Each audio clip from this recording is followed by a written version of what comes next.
और कैसे हो मेरे प्यारे दोस्तों, ठीक ठाक हो आप लोग। चलिए, मैं संजीव आप लोग का दोस्त साइंस की पाठशाला में आप सबका तहे दिल से स्वागत करता हूं। आज की इस क्लास में जैसा कि आप देख रहे हैं, थंबनेल पे आप देख के आए हैं कि most important top 10 question series, जिसमें क्लास 10th के बच्चों आप आज प्रकाश के परावर्तन तथा अपवर्तन से रिलेटेड मोस्ट टॉप 10 क्वेश्चन करने वाले हैं, जो कि मैं 5 सीरीज में लेके आऊंगा। यानी कि टोटल कुल 50 क्वेश्चन कराऊंगा और ये 50 क्वेश्चन 100% यही क्वेश्चन आएंगे आपके बोर्ड एग्जाम में। अगर इससे रिलेटेड ही आएंगे, हो सकता है कि न्यूमेरिकल वैल्यूज यानी जो आंकिक नंबर दिए रहते हैं, अंक दिए रहते हैं, उसमें कुछ थोड़ा बहुत फेरबदल हो, बाकी कॉन्सेप्ट सारे यही रहेंगे। इतनी सीरीज आप फॉलो कर लीजिए, विश्वास मान लीजिए आप कि पूरा का पूरा आपका क्लास 10th की फिजिक्स से कुछ नहीं छूटने वाला है। और चलिए पढ़ाई करते रहिए मन लगाकर, जो भी चीज पढ़िए उसको क्लियर करते चलिए आज के समय में। और सच बताऊं तो इस टाइम पे कोई भी चीज को याद रखने का सबसे आसान तरीका, मैं संजीव, आइए पढ़ते हैं। पढ़ाई के बीच में मैं आपको ये बताऊंगा कि किसी भी चीज को आप कैसे काफी टाइम तक याद कर सकते हैं, कैसे अपने दिमाग में रख सकते हैं दोस्तों। तो ये है वो जादू की पुड़िया, जिस पुड़िया में आपको मिलेंगे कुछ बहुत ही इंपॉर्टेंट क्वेश्चन। ठीक है, उन क्वेश्चन को मैं यहां सॉल्व करके दिखाऊंगा और यहां पे क्वेश्चन लगा भी दूंगा, जिससे कि आपको आसानी होगी इन सारे क्वेश्चन को बेहतर तरीके से समझने में। तो चलिए दोस्तों, किया जाए एक एक करके। ठीक है, चलिए एक एक क्वेश्चन लिखेंगे और करेंगे। ठीक है, जैसा कि देखिए दोस्तों, मैं इधर साइड में क्वेश्चन लिख देता हूं। क्वेश्चन नंबर फर्स्ट क्या कह रहा है? सूर्य की किरणें एक अवतल दर्पण के सामने, सूर्य की किरणें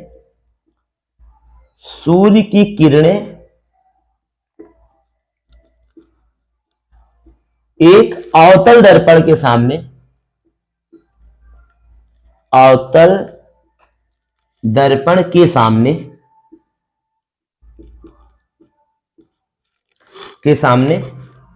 15 सेंटीमीटर की दूरी पर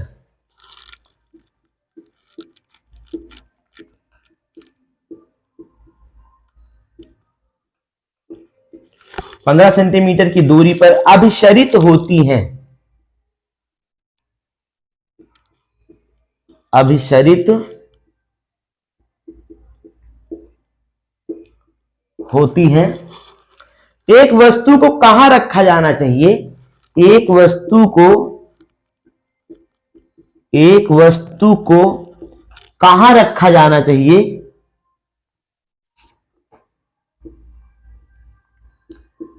कहां रखा जाना चाहिए? एक वस्तु को कहां रखा जाना चाहिए ताकि उसकी छवि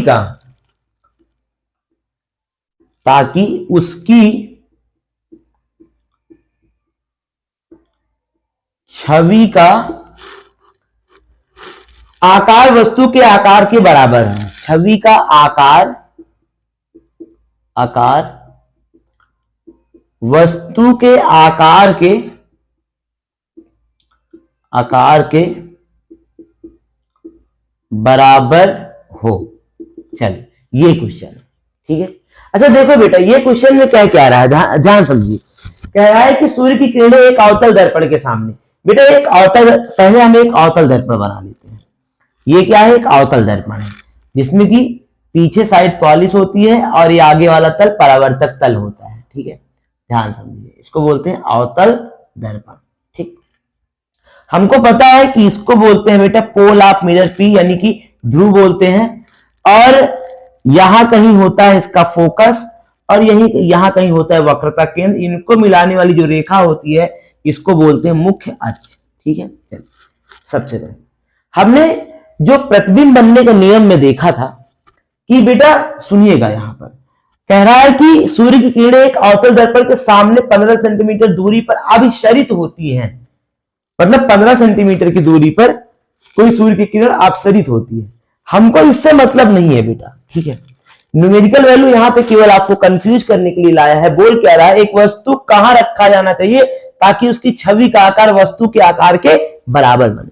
तो बेटा जब हम वस्तु को वक्रता केंद्र पर रखते हैं। कहां रखते हैं बच्चा? वक्रता केंद्र पर रखते हैं वस्तु को, तो बनने वाला जो प्रतिबिंब होता है वो वस्तु के आकार के बराबर और उतनी ही दूरी पर बनता है। तो इसका आंसर क्या होगा? यहां पर इसका आंसर आप क्या लिखोगे? यही लिख दीजिएगा। इसका उत्तर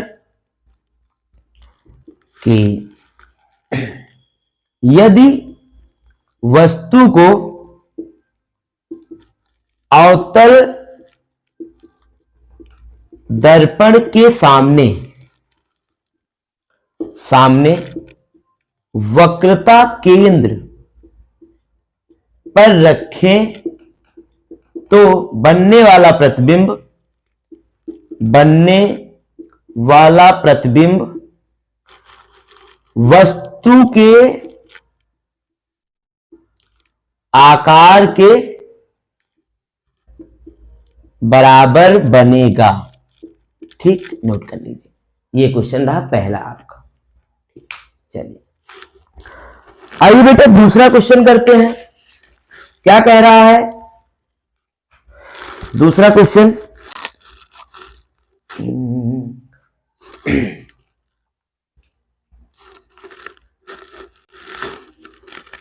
हमने यार क्या बताएं, हमारी यार आदत बहुत खराब है सर, आपकी आदत बहुत सी खराब है।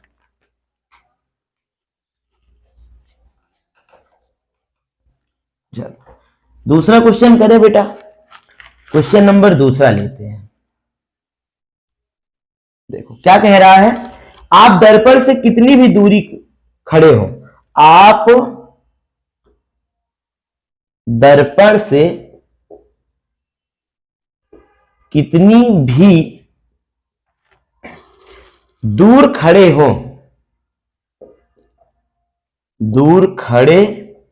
हो आपकी छवि सीधी ही दिखाई देती है। आपकी छवि मतलब प्रतिबिंब, छवि सीधी ही दिखाई देती है। दर्पण संभावित है।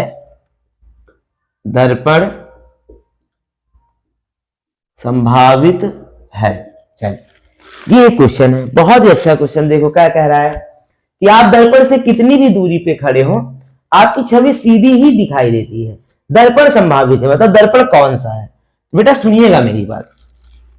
अक्सर से एक क्वेश्चन आपने पढ़ा होगा कि वाहनों में पथ से दृश्य देखने के लिए कौन सा दर्पण का यूज किया जाता है। तो सेम वही कंडीशन है कि उत्तल दर्पण जो होता है बच्चा, उत्तल दर्पण, क्या चीज? उत्तल दर्पण। इसमें क्या होता है, आप दर्पण से कितनी भी दूरी पे खड़े हो, कितनी भी दूरी पे, आप पास में खड़े हो, यहां खड़े हो, यहां खड़े हो, यहां खड़े हो, यहां खड़े हो, यहां खड़े हो, कहीं भी खड़े हो, तो इसमें बनने वाला जो प्रतिबिंब होता है वो सदैव सीधा बनता है। कैसा बनता है बेटा? सीधा बनता है और आभासी बनता है। ठीक है, याद रहेगा ना इतना। और वस्तु से छोटा बनता है। समझ में आया? ठीक है, नोट कर लीजिएगा। तो उत्तर इसका क्या होगा बच्चा? उत्तर होगा उत्तल दर्पण। कौन सा दर्पण होगा? Convex mirror. ठीक है, नोट कर लीजिए इसको। दूसरा क्वेश्चन हो गया। चलिए तीसरा करते हैं। थोड़ा मैं माइक देख लूं, माइक चल रहा है कि नहीं, क्योंकि आप लोग तो लाइव जुड़े नहीं हो कि आप बता दो। 1 मिनट रुकिएगा।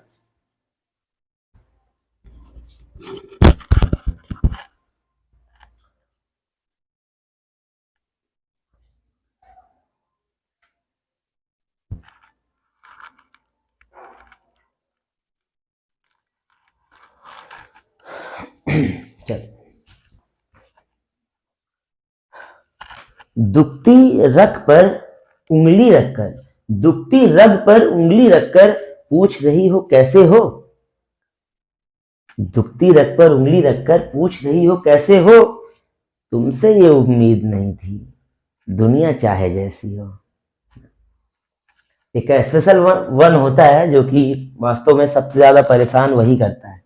हम जिनके बारे में अच्छा सोचते हैं ना, हम जिनको अच्छा समझते हैं, या हमेशा ये सोचते हैं ना कि उनको कोई प्रॉब्लम ना हो। लेकिन विश्वास मानो दोस्तों, केवल उन्हीं की वजह से, केवल उन्हीं की वजह से हम बहुत सारा दुख पाते हैं, बहुत परेशान होते हैं। इसीलिए सबसे अहम चीज है, पहले अपने आप को मेंटेन करो, अपने आप को खड़ा करो, अपने आप को बनाओ, उसके बाद फिर दुनिया के बारे में सोचो, बाकी चीजों के बारे में सोचो। ठीक है, पहले पढ़ाई मस्ट है, बाद में फिर। चलिए तीसरे नंबर का क्वेश्चन करते हैं। बहुत ही अच्छा क्वेश्चन है, देखो तीसरे नंबर वाला भी क्या कह रहा है, सुनिएगा। कह रहा है आपको पानी सरसों का तेल, क्या कह रहा है, आपको पानी सरसों का तेल, ग्लिसरीन,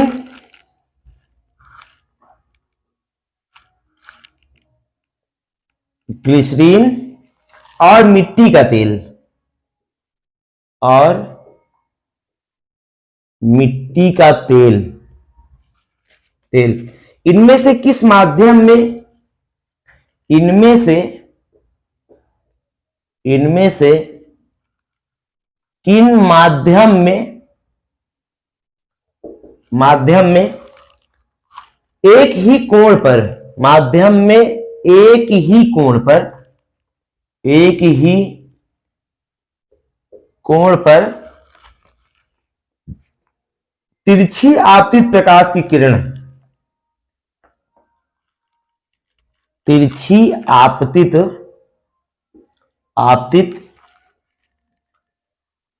प्रकाश की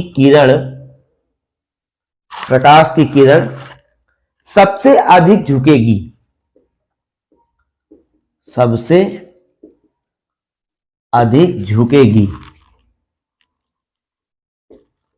ये कह रहा है। ठीक है, आपको पानी दिया गया, क्या दिया गया बेटा, वाटर दिया गया, सरसों का तेल मस्टर्ड ऑयल दिया गया, ग्लिसरीन दिया गया, मिट्टी का तेल केरोसिन दिया गया।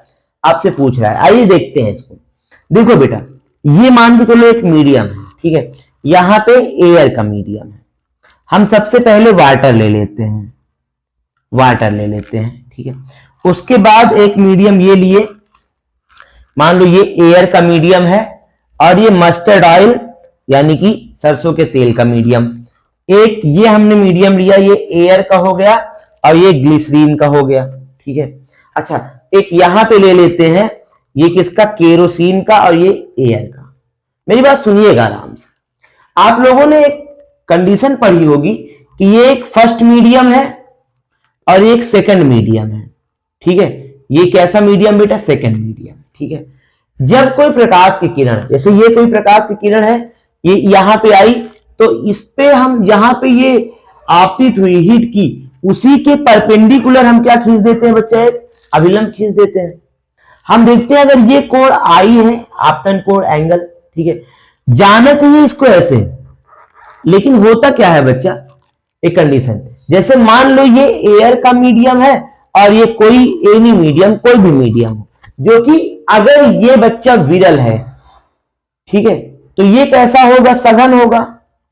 विरल का मतलब जानते हो ना, रेरर, और ये क्या है, डेंसर। ठीक है, समझिएगा मेरी बात को। अगर ये डेंसर है तो बेटा ये क्या करेगा, ये जो प्रकाश की किरण आ रही है ऐसे, ये अभिलंब की ओर झुक जाएगी। क्या हो जाएगी, झुक जाएगी। अब डिपेंड ये है, जो मीडियम जितना ज्यादा डेंसर होगा, उसमें प्रकाश की किरण उतनी ज्यादा बैंड होगी, उतनी ज्यादा अभिलंब की ओर झुकेगी। अच्छा आप सोच के बताओ, वाटर में, मस्टर्ड ऑयल में, ग्लिसरीन में या केरोसिन में सबसे ज्यादा डेंसर कौन है, सबसे ज्यादा सघन कौन है। सघन और डेंसर तो समझते हो ना, जहां पे कण पास हो बहुत, उसको हम सघन बोलेंगे, जहां पे कण दूर दूर हो उसको हम विरल बोलेंगे। तो यहां बताओ सब बेटा, मस्टर्ड ऑयल या ग्लिसरीन, तो बेटा ग्लिसरीन। अगर ग्लिसरीन आप लोग नहीं देखो, देखो जो बच्चियां होंगी, बच्चियों को तो पता होगा, बच्चियों को कि ग्लिसरीन क्या होता है। हालांकि आजकल के लौंडे भी कम नहीं है, नहीं उतर जाएंगे तो एकदम बढ़िया लीप पोत के बढ़िया जाते हैं, जैसे बस उन्हीं के लिए बुलाया गया है, उन्हीं के लिए सब सज उज के आए हैं एकदम फुल। कुछ तो ग्लिसरीन वगैरह लगा के जाते हैं, और उनसे मैं कहता हूँ ग्लिसरीन लगाओ, और साथ में जो देखे है ना भाभी वगैरह लोग लगा के आती हैं, चाची लोग ना, ये आई वो क्या बोलते हैं, आई लाइनर नहीं, सॉरी लिप लाइनर यही बोल सकते हो आप ना, वो लगाने के बाद पप पप करती है ना, वही चीज, वो ग्लिसरीन वही वाला ना, देखो मोटा होता है। मैंने भी एक आध बार ट्राई किया है, हालांकि दावा में जाने के लिए नहीं, ऐसे एक एक्सपेरिमेंट करने के लिए मैंने ग्लिसरीन का यूज किया था। वो मैंने प्रैक्टिस किया है उसका, देखा था। बाकी अपने स्कूल के बच्चों को जरूर दिखाऊंगा उसको मैं, ग्लिसरीन वाला बहुत ही खतरनाक एक्सपेरिमेंट, और कुछ एक्सपेरिमेंटल वीडियो भी है, अगर आप देखना चाहो तो देख सकते हैं, और बहुत ही बेहतर। तो बेटा एक चीज सुनिएगा, इन चारों मीडियम में सबसे ज्यादा ग्लिसरीन क्या होता है, सघन होता है कि नहीं। तो आप क्या लिखोगे कि ग्लिसरीन में सबसे ज्यादा प्रकाश की किरणें क्या करेंगी, झुकेंगी, और सबसे कम किसमें, शायद केरोसिन रेयर होता है वाटर से भी, ठीक है। तो वाटर केरोसिन में कम झुकेंगी, मतलब नॉर्मली सी बात है कि प्रकाश की किरणें का बैंड होना ये मीडियम के अपवर्तनांक पर, रिफ्रैक्टिव इंडेक्स पर डिपेंड करती है। जितना प्रकाश, जितना माध्यम सघन होगा तो प्रकाश की किरणें उतना झुकेंगी अभिलंब की ओर, और जितना विरल होगा उतना, ठीक है। समझ में आया कि नहीं आया, चलिए नोट कर लो बच्चा इसको, 3 हो गए। आइए चौथा नंबर का क्वेश्चन करते हैं, पढ़ते रहिए। मैं आपको इसमें से यानी क्लास 10th की फिजिक्स से कुछ ऐसे क्वेश्चन लेके आऊंगा बेटा, जिसमें आपको बहुत ही आसान तरीके से मैं इसको सिखा दूंगा, और मैं क्वेश्चन बैंक भी करवा रहा हूं। अगर जिन बच्चों को क्वेश्चन बैंक पढ़ना है तो आप जाइए, प्लेलिस्ट बनी हुई है क्लास 10th की, वहां पे मैं पढ़ा रखा हूँ। 1-2 वीडियो है, हालांकि बच्चे कम थे इसलिए मैंने अभी तक उस पर कोई वीडियो और नहीं बनाया है। अगर आप लोग थोड़ा प्यार देंगे तो मैं बहुत अच्छा करूंगा आप लोग के लिए, सब कुछ बहुत बेहतर ना, इतने के तो हकदार ही हैं। प्लीज सब्सक्राइब वगैरह कर दीजिएगा चैनल को, और लाइक वाइक कर दीजिएगा, थोड़ा बहुत है कि नहीं, जरूरी है बेटा ना।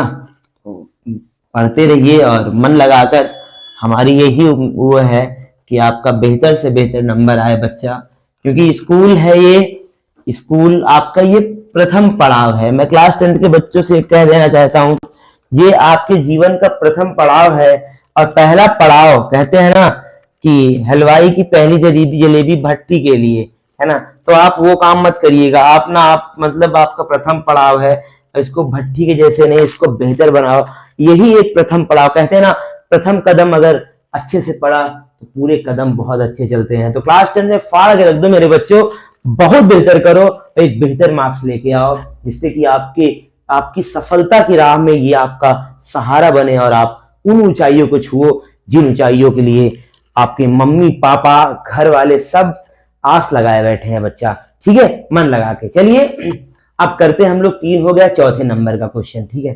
क्वेश्चन चौथे नंबर का क्या कह रहा है, चौथे नंबर का क्वेश्चन ध्यान से कह रहा है, अवतल दर्पण में आभासी प्रतिबिंब बनने का किरण आरेख बनाइए। आभासी प्रतिबिंब बनने का किरण आरेख अवतल दर्पण में, अवतल दर्पण में आभासी प्रतिबिंब बनने का, बिंब बनने का किरण आरेख बनाइए, बनाइए। इसके लिए वायु की स्थिति का उल्लेख कीजिए। इसके लिए वस्तु की स्थिति का, इसके लिए वस्तु की स्थिति का उल्लेख कीजिए, ठीक है। चलिए, अवतल दर्पण में आभासी प्रतिबिंब बनने का किरण आरेख। तो बेटा देखो, आइए करते हैं, देखो ये क्या है, एक अवतल दर्पण है, ध्यान समझिएगा, क्या है बेटा, ये एक अवतल दर्पण है, इसके पीछे साइड पॉलिश की रही है। मैंने अभी आपको बताया था इसके बारे में, थोड़ा सा और डिटेल में जान लीजिए इसको।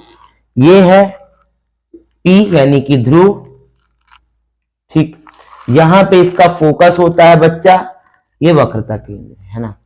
जब हम वस्तु को फोकस और ध्रुव के बीच में रखते हैं, यहां पे कहीं पे, ठीक है, तो बनने वाला जो प्रतिबिंब होता है बेटा वो आभासी बनता है। देखो ये प्रिंसिपल एक्सिस के पैरेलल जा रही थी, कहां जाएगी, फोकस से चली जाएगी।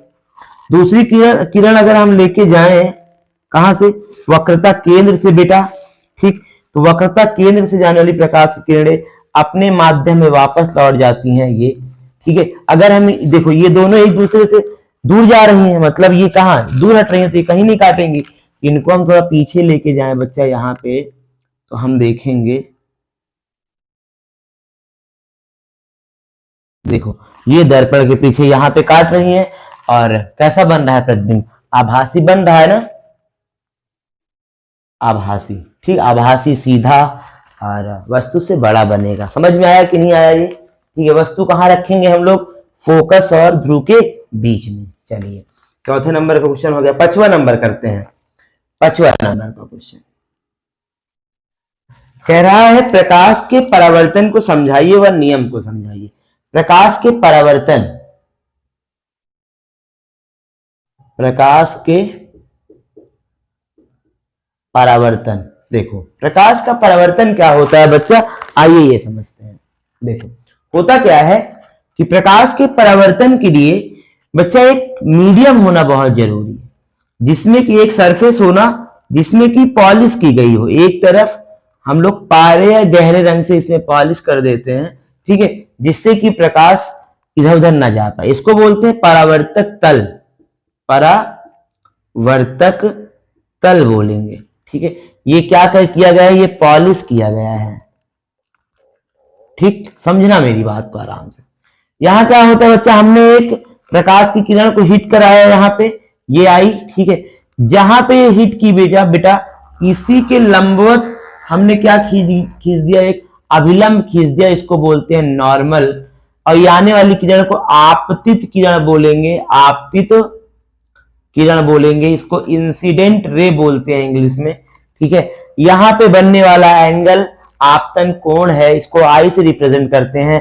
जितने एंगल पे ये हिट करता है सेम उतने ही एंगल पे अपने मीडियम में वापस लौट जाता है, और इस कोण को बोलते हैं आप परावर्तन कोण, आर से दिखाते हैं इसको। परावर्तित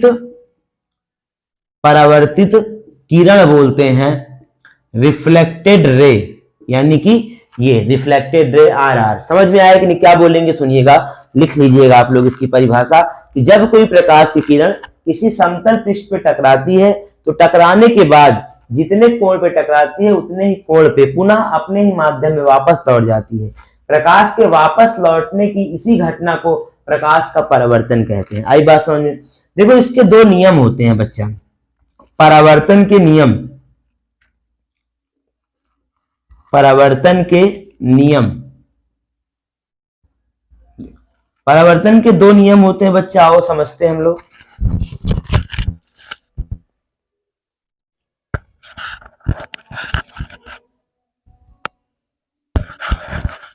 चलिए पहला नियम क्या कहता है बच्चा, समझो। आपतित किरण, परावर्तित किरण, अभिलंब, यहां पे होता है आपतन बिंदु, आपतन बिंदु चारों बच्चा एक ही तल पर होते हैं। क्या चीज लिखेंगे, आपतित किरण, आपतित किरण, परावर्तित किरण, अभिलंब,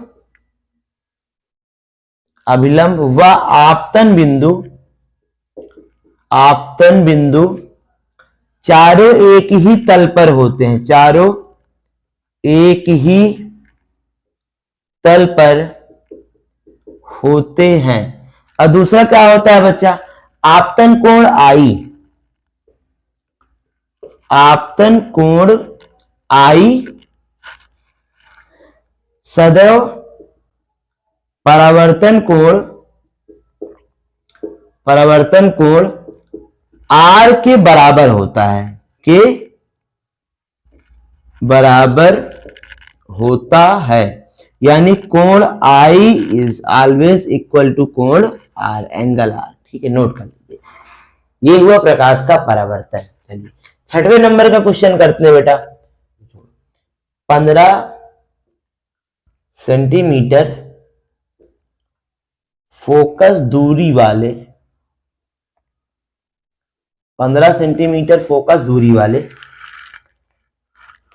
अवतल दर्पण के सामने अवतल दर्पण के सामने 30 सेंटीमीटर की दूरी पर, सामने 30 सेंटीमीटर की दूरी पर 2 सेंटीमीटर लंबाई की, 2 सेंटीमीटर लंबाई की एक वस्तु रखी है, एक वस्तु रखी है, ठीक। चलिए,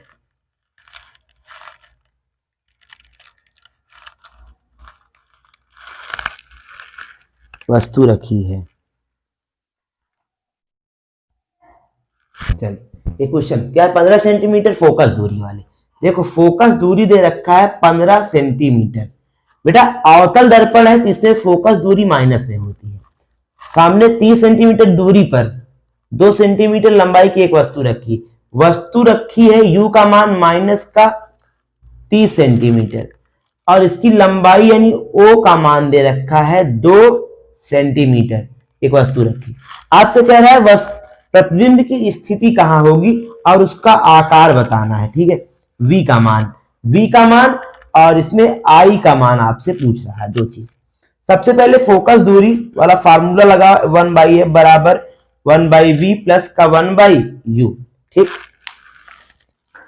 आगे देखो बच्चा, 1/f का मान कितना दे रखा है, माइनस का 15 बराबर v फाइंड करना है प्लस u का मान कितना है, माइनस का 30, ठीक। यहां देखो बच्चा, यहां पे अभी देख लो, 1/माइनस का 15 बराबर 1/v प्लस माइनस माइनस 1/30 हो जाएगा, ठीक है। यहां देखो, इसको इधर लेके चले आओ तो 1/माइनस का 15 माइनस के इधर आएगा 1/30 हो जाएगा और बराबर 1/v हो जाएगा, ठीक है। आगे देखो बेटा, इसमें हम एलसीएम लेंगे, क्या 15 और 30 है तो 30 एलसीएम हो जाएगा इसका, 15 दूना 30, 2 एक कम 2, माइनस का 2 प्लस 30 एक कम 30, एक आया माइनस 2 से और प्लस एक ऐड करेंगे तो माइनस का 1/30 बराबर 1/v आ जाएगा। अगर v निकालेंगे तो माइनस का 30 सेंटीमीटर। ये v का मान आ गया। किसका मान आ गया बच्चा, v का मान। अगर हमको i का मान निकालना हो तो फार्मूला एक होता है O/I बराबर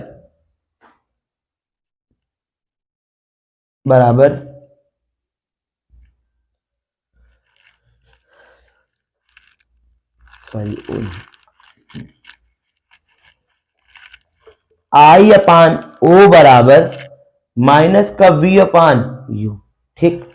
यहां देखिए, I हमको फाइंड करना है, O का मान कितना दिया है 2 सेंटीमीटर बराबर माइनस का V का मान कितना है माइनस का 30 और U का मान कितना है बेटा माइनस का 30, ठीक। माइनस से माइनस खत्म, 30 से 30 खत्म, ठीक। I बराबर आ जाएगा माइनस का 2 सेंटीमीटर।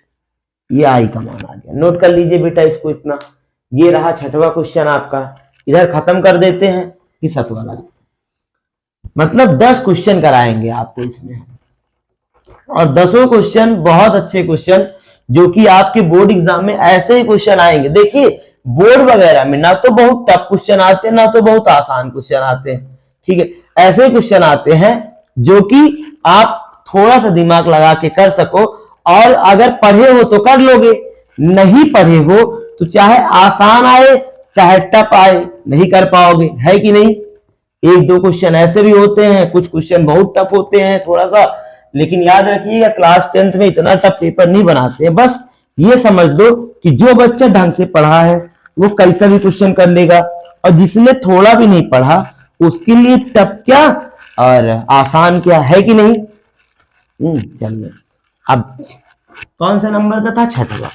7वां नंबर का क्वेश्चन करते हैं। अच्छा सा क्वेश्चन, तो वो कह रहा है 7 सेंटीमीटर साइज का कोई बिंब। आ जाओ बेटा 7वें नंबर का क्वेश्चन करते हैं। अच्छा क्वेश्चन है ये भी। कह रहा है 7 सेंटीमीटर साइज का 7.0 सेंटीमीटर साइज का कोई बिंब, साइज का कोई बिंब, बिंब का मतलब होता है बेटा वस्तु, 18 सेंटीमीटर फोकस दूरी के, 18 सेंटीमीटर फोकस दूरी के, 18 सेंटीमीटर फोकस दूरी के किसी अवतल दर्पण के सामने, फोकस दूरी के किसी अवतल दर्पण के सामने, अवतल दर्पण के सामने 27 सेंटीमीटर दूरी पर रखा गया है, 27 सेंटीमीटर दूरी पर रखा गया है, रखा गया है। दर्पण से कितनी दूरी पर किसी पर्दे को रखें, दर्पण से कितनी दूरी पर, कितनी दूरी पर किसी पर्दे को रखें कि उस पर वस्तु का स्पष्ट, उस पर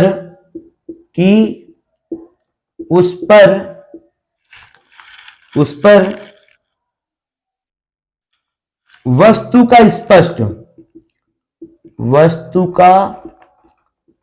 स्पष्ट फोकसित प्रतिबिंब प्राप्त किया जा सके, फोकसित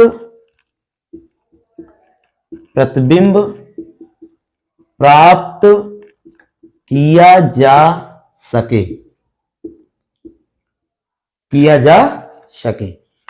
प्रतिबिंब का साइज तथा प्राकृति ज्ञात कीजिए, किया जा सके, प्रतिबिंब का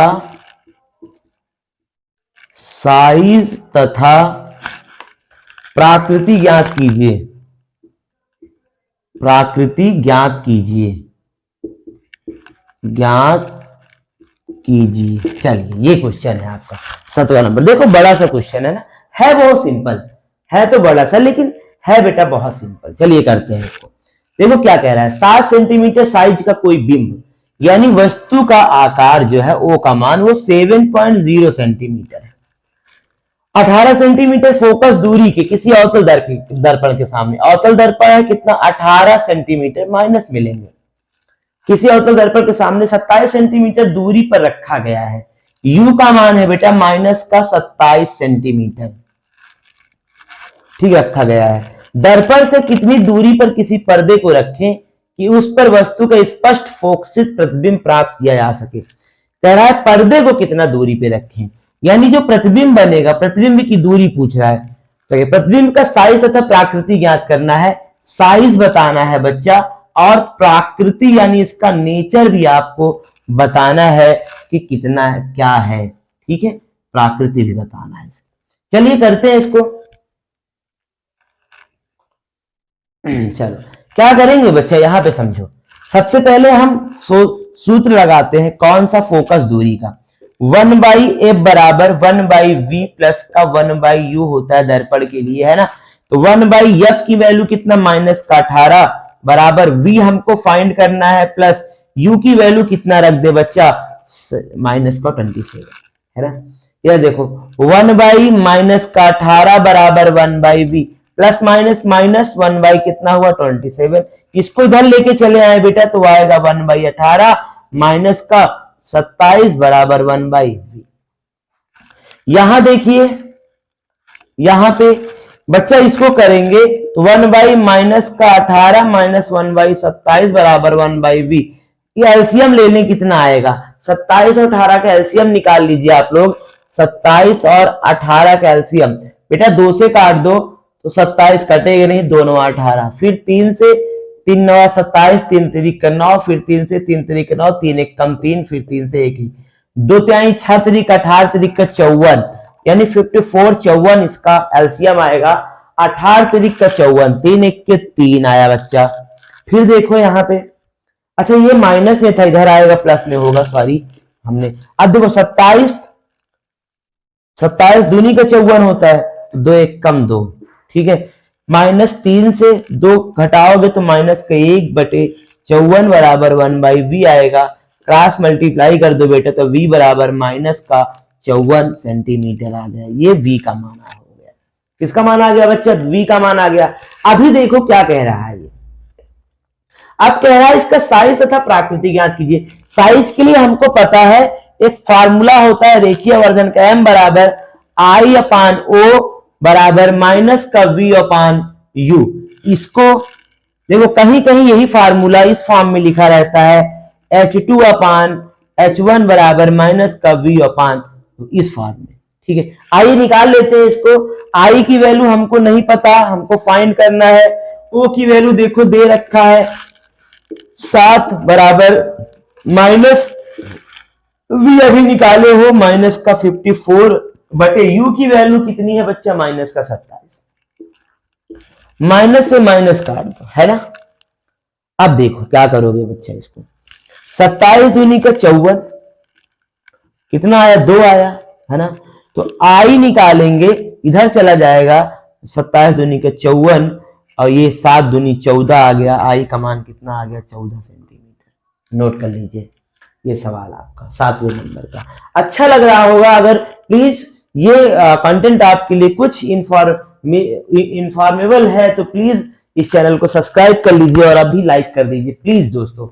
और जो भी कोई प्रॉब्लम है तो प्लीज मैसेज वगैरह कमेंट वगैरह कर दिया करो कभी कभी हमारे भी इस छोटे से चैनल पे। हालांकि ये चैनल कोई छोटा है नहीं, एक दिन यही चैनल बवाल मचाएगा दोस्तों, बहुत आगे तक जाएगा। मुझे पूर्ण विश्वास है, मुझे विश्वास है अपने ऊपर, अपने काम पे, अपने इस सनक पे। सनक तो ही है, इतने कम सब्सक्राइबर, इतने कम व्यूज के बावजूद मैं इतने शिद्दत के साथ पढ़ाता हूँ, पूरे दिल से, मन से। आप लोग पढ़ो तो एक बार अच्छे से, चलो सॉल्व कर लो, अच्छे से करो बेटा।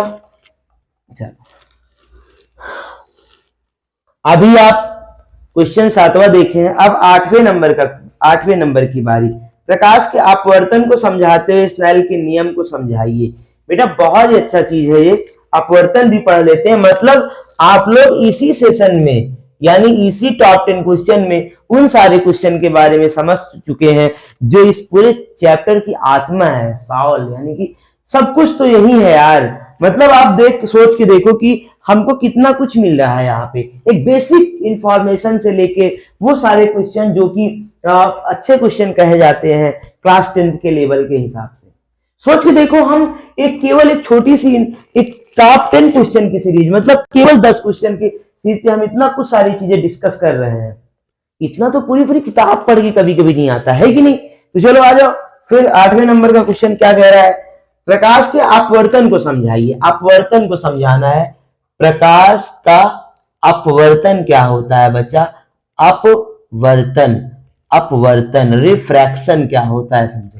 देखो मेनली क्या होता है बच्चा, रिफ्रैक्शन के लिए कोई पूछे रिफ्रैक्शन क्या है तो याद रखिएगा रिफ्रैक्शन के लिए 2 मीडियम का होना बहुत जरूरी है। ये फर्स्ट मीडियम है, ये सेकेंड मीडियम है। मतलब अपवर्तन अगर करवाना है आपको तो 2 मीडियम होने चाहिए और दोनों मीडियम का रिफ्रैक्टिव इंडेक्स यानी अपवर्तनांक अलग अलग होना चाहिए। सेम अगर अपवर्तनांक है बच्चा तब क्या होगी, प्रकाश का अपवर्तन होगा ही नहीं। आई बात समझ में कि नहीं। चलो यहाँ पे क्या कह रहा है, एक फर्स्ट मीडियम एक सेकेंड मीडियम है ना। क्या होता है सुनिएगा, जब कोई प्रकाश की किरण एक मीडियम से दूसरे मीडियम में इंटर करती है, जैसे एक मीडियम से दूसरे मीडियम में, इसको आने वाली किरण को मैंने बताया था आपतित किरण बोलते हैं, इंसिडेंट रे बोलते हैं, ठीक है। इस पे हम एक अभिलंब खींचेंगे, नॉर्मल इसको बोलेंगे हम लोग।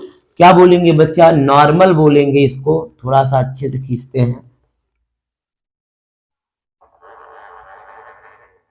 ये ठीक है। अच्छा इस एंगल को बोलते हैं एंगल आई, ठीक है। अब क्या है, जाना चाहिए बेटा इसको ऐसे। और मैंने आपको बताया ना कि अगर ये विरल होगा, ये सघन होगा, ये सघन होगा, ये विरल होगा, है कि नहीं। अभी हम लोगों ने आगे विरल से सघन में डिस्कस किया था और यहां से हम लोग सघन से विरल में डिस्कस कर लेते हैं, है कि नहीं। तो यहाँ पे क्या होता है, जब कोई प्रकाश किरण सघन से विरल में आती है बेटा, तो अविलंब से दूर हट जाती है। ठीक है, इस जो ये जितना ये हुई, इसको बोलते हैं एंगल आर। अब कितना जाना चाहिए इसको, इतना, इसको बोलते हैं विचलन कोण, लैम्डा बोलते हैं। ठीक है, चलो इसमें होता क्या है बच्चा, आप लोग लिख लीजिएगा कि जब कोई प्रकाश की किरण एक माध्यम से दूसरे माध्यम में प्रवेश करती है तो अपने वास्तविक मार्ग से थोड़ा सा विचलित हो जाती है, और इसी विचलन को या प्रकाश के विचलित होने की इसी घटना को प्रकाश का अपवर्तन कहते हैं। आई बात समझ में कि नहीं? यहाँ पे बच्चा जो स्नेल का होता क्या है, sine I upon sine R बेटा, ये 1 and 2, ठीक है, ये सदैव एक नियतांक होता है, यानी कि कांस्टेंट होता है ये वैल्यू, और इसी को बोलते हैं स्नेल का नियम। क्या बोलते हैं? स्नेल का नियम, याद रखेंगे। ठीक है, ये रहा आपका 8वां क्वेश्चन। चलिए आइए 9वां क्वेश्चन करते हैं बच्चा। 9वां क्वेश्चन बहुत ही अच्छा क्वेश्चन है, हालांकि क्लास 10th के सिलेबस में नहीं है, तो हम उसके बारे में थोड़ा सा जान लेते हैं। आपके सिलेबस में वो नहीं है और क्वेश्चन में दिया था, इसलिए मैंने उसको लिया है। अगर बाय द वे थोड़ी बहुत चीजें भी उससे आ जाती हैं तो ऐसा नहीं कि आप जानते ना रहो, है ना, हमको पता होना चाहिए, उसके फार्मूले तो कम से कम पता होने चाहिए, होता क्या है वो पता होना चाहिए नॉर्मली। ठीक है, तो इसीलिए मैं उसको यहाँ पर लेके आया हूँ कि अगर बाय द वे आपके स्कूल के टीचर, आपके कोचिंग के टीचर आपको ये चीज के बारे में थोड़ा भी नहीं बताए हैं, तो मैं आपको थोड़ा सा तो बता सकूं।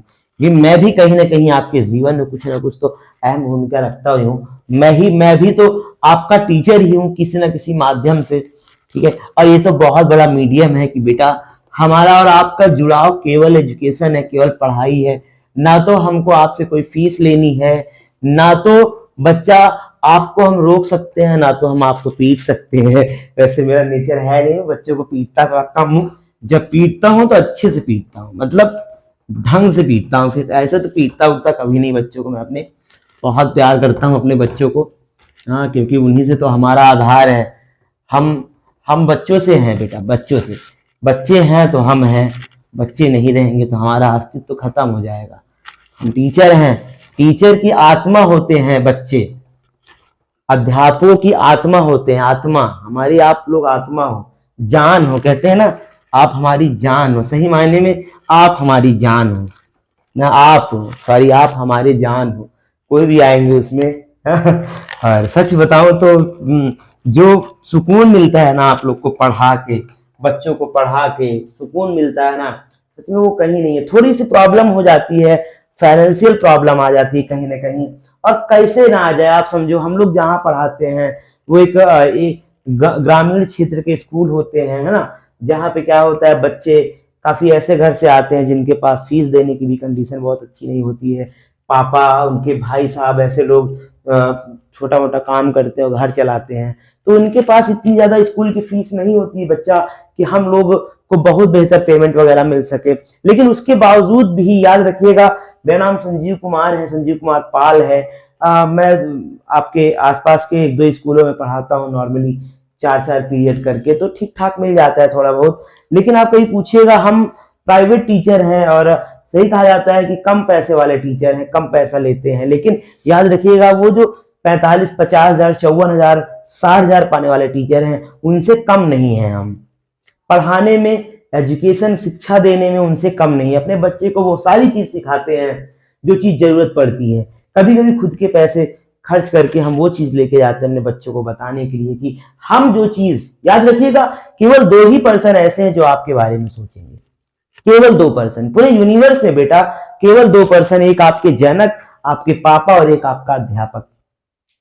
हम सच बताइए तो वो सोचते हैं कि जो चीज हमको नहीं मिली है, जो चीज हमने कभी नहीं सीखी क्लास 10th में, क्लास 12th में, कहीं ना कहीं वंचित रह गया उन चीजों से, वो चीज आपको देने की कोशिश करते हैं, वो चीज आपको सिखाने की कोशिश करते हैं। जैसे आपके पापा है ना, आपके पापा क्या करते हैं, बच्चा वो भले ही अपने बचपन, अपने जवानी में वो बिना स्लीपर के, बिना जूता के या बहुत अच्छे कपड़े पहन के नहीं रहे हो, तो याद रखिएगा वो आपकी इच्छा जरूर पूरी करेंगे। वो कभी नहीं चाहते कि मेरा बच्चा ऐसा रहे, जैसे हमारा जीवन बीता है मेरे बच्चे का जीवन वैसा हो। इसीलिए वो क्या करते हैं, आपने देखा होगा अक्सर से कि वो आपकी छोटी से छोटी जरूरतों को पूरा करते हैं। उनके पैर में चप्पल नहीं रहेगा, लेकिन अगर आपने बोल दिया तो वो पक्का लेके आएंगे आपके लिए। ठीक है, तो बेटा याद रखिएगा, आपको किसी और के लिए नहीं जीना है, अपने माँ बाप के लिए जिए, अपने लिए काम करिए, अपने लिए मेहनत करिए, अपने लिए पढ़िए, किसी और के लिए नहीं। और अध्यापक का क्या है, वो तो आपसे एक आस रखा है कि लाइफ में आपका नाम आगे जाएगा तो उसका भी थोड़ा बहुत नाम हो जाएगा। जैसे रामकृष्ण परमहंस को कोई नहीं जानता, अगर उनके जो विद्यार्थी हैं, उनके जो स्टूडेंट थे यानी स्वामी विवेकानंद, अगर वो इतना आगे न जाते तो कौन जानता रामकृष्ण परमहंस कौन थे, है कि नहीं। तो आपके नाम से हम जाने जाएंगे, हमारे नाम से आप कभी नहीं जाने जाओगे, लेकिन आपके नाम से हम जाने जाएंगे। देखो, हर आदमी किसी न किसी अभिलाषा से एक दूसरे से जुड़ा होता है ना। हम आपसे जुड़े हैं, आप हमसे जुड़े हो, कहीं ना कहीं प्रेम तो है ही है ना। ठीक है, तो बस मन लगा के पढ़िए, आपका ये प्रथम पड़ाव है, क्लास 10th। मेरे साथ जुड़ जाइए, मैं आपको 100% चीजें सिखाने की कोशिश करूंगा। और याद रखिएगा, एग्जाम का जो पीरियड है ना, बहुत अच्छा पीरियड है बच्चा। आइए 2 क्वेश्चन और कर लेते हैं, उसके बाद हम लोग कुछ बातें करेंगे आपस में, कुछ नॉर्मल सी बातें होंगी, उनपे वो बहुत इंफॉर्मेबल क्लास बातें होंगी आपके लिए, कैसे हम चीजों को समझेंगे, कैसे चीजों को याद रखेंगे, है ना। अभी रटने वाली समस्या आएगी, एग्जाम आ रहा है, बच्चे रटने लग जाएंगे बेटा, मैं बताऊंगा आपको कैसे पढ़ाई करनी है। चलिए 9वां क्वेश्चन, वायु के सापेक्ष किसी द्रव का क्रांतिक कोण 45 अंश है। ये क्रांतिक कोण के लिए बोल रहा है ना। क्वेश्चन नंबर 9 देखो, वायु के सापेक्ष किसी द्रव का क्रांतिक कोण 45 अंश है। वायु के सापेक्ष किसी द्रव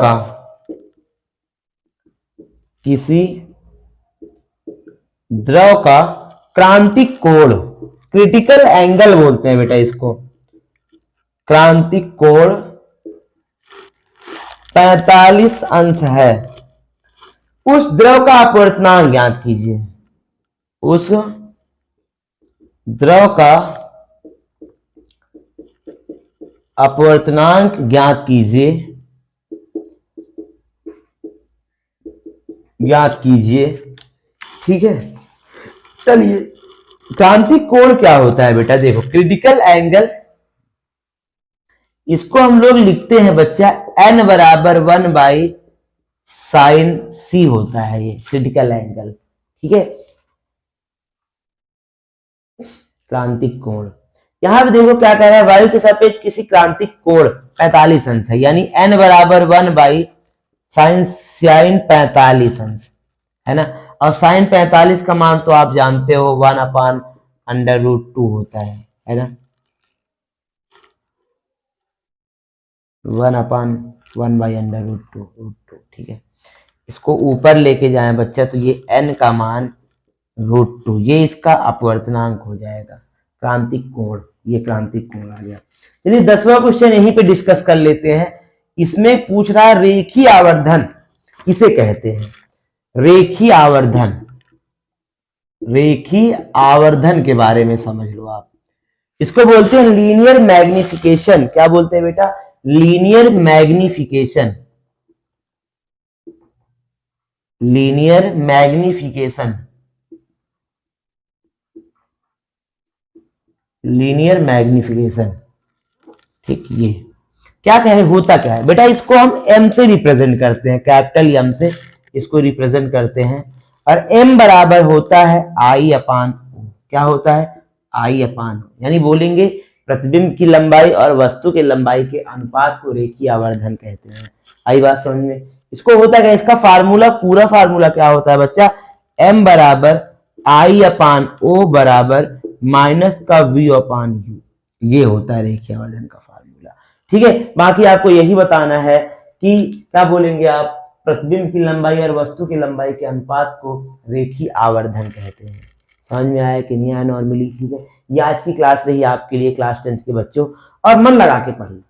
मैं अगर आपसे बोलूं कि बच्चा देखो इस टाइम पे एग्जाम आने वाला है और आपको रटने के अलावा बहुत सारी चीजें करनी है, आपको रटना नहीं किसी चीज को, पढ़ने के लिए क्या करना है। देखिए जैसे मेरी क्लास आपने आज देखा, तो सबसे पहले आप, अगर आपने देखा अच्छे से देखिए, नोट्स बनाइए बेटा। देखो जब भी टीचर से पढ़ो, किसी टीचर से पढ़ो, यूट्यूब पे किसी से, मुझसे नहीं तो किसी और से, कुछ किसी से भी, तो हमेशा याद रखो कि हम जब पढ़ने बैठे तो हमारे पास नोटबुक, नोट कॉपी जरूर होनी चाहिए, ठीक है। जहां पे आपको क्या करना है, टेक्स्ट कॉपी होनी चाहिए, जो कि आपको एक एक सवाल लिखना है, एक एक चीज को लिख के पढ़ना। ये कोई कॉमेडी शो या तो कुछ मतलब एकदम वो वाले वीडियो तो है नहीं, मजा आएगा जिसमें ना, इसमें मजा आएगा, लेकिन जब आप पढ़ने लग जाओगे, जब सीखोगे ना, नई नई चीजें पता चलेंगी, तब मजा आएगा यहाँ पे। और वही को तो फोकस करना है कि नहीं। और हमको पढ़ना कैसे सर, याद कैसे करनी है? याद करने का सबसे आसान तरीका होता है बेटा इमेजिनेशन। हम किसी चीज को जब सोचते हैं, है ना, और उसका एक इमेज क्रिएट करते हैं अपने दिमाग में, बार बार उसको घुमाने की कोशिश करते हैं, तो वो जटिल से जटिल चीज हमको बहुत ही आसान तरीके से दिमाग में आ जाती है ना। तो जो चीज पढ़ो, खाना खाने बैठो, आंख बंद करो, हल्का सा खाना खाते रहो, और उन चीजों के बारे में थोड़ा सा दिमाग में रोटेट करो। कहीं जा रहे हो, कुछ काम करना है वहीं पे, तो जाते समय तो नहीं रास्ते में, लेकिन जहां जाओ अगर वहां खाली बैठो तो थोड़ा सा रिवाइंड कर लो कि यार हमने पढ़ा क्या था। ये जो रिमाइंड है, ये करोगे ना बार बार, तो आपका दिमाग इतना स्ट्रांग होगा, चीजों को इतने अच्छे तरीके से याद रखेगा बच्चा, कि आपको एग्जाम टाइम में याद करने की जरूरत नहीं पड़ेगी, रटने की जरूरत तो नहीं पड़ेगी, चीजें अपने आप याद रहेंगी, है ना। और मन लगाकर पेपर दीजिएगा, बहुत अच्छे से पेपर होगा आप लोग का। आप लोग बहुत अच्छे बच्चे हो, मैं जानता हूँ आप लोगों को कि आप लोग एकदम फाड़ के आओगे बेटा, ठीक है। मिलते हैं आप लोग से एक नेक्स्ट सीरीज में। जैसा कि मैंने वादा करता हूँ आप लोग से कि मोस्ट इंपोर्टेंट टॉप 10 क्वेश्चन के सीरीज 5 लेके आऊंगा। 50 क्वेश्चन ऐसे होंगे, बस ज्यादा नहीं, 50 क्वेश्चन ऐसे होंगे जो आपके बोर्ड एग्जाम में फिजिक्स के पेपर में तहलका मचा के रख देंगे। मेरा नाम याद कर लो आप, मेरा नाम है संजीव। और याद कर लो, अगर बेहतर नहीं आया तब बताइएगा आप मुझको। और क्लास 11 में मिलेंगे बहुत ही फाड़ो तरीके से, एकदम एक एक चैप्टर बहुत ही डीप तरीके से पढ़ाऊंगा, बहुत ही मजा आएगा, पूरे साल एकदम एंजॉय करके हम लोग पढ़ेंगे, प्रैक्टिकल के साथ और चीजों के साथ, एकदम मस्त। चलिए आज के लिए इतना ही, मिलते हैं आप लोग से नेक्स्ट टॉप 10 की सीरीज में। और बेटा लोग एकदम गुड नाइट, वंदे मातरम, जय हिंद। चलिए।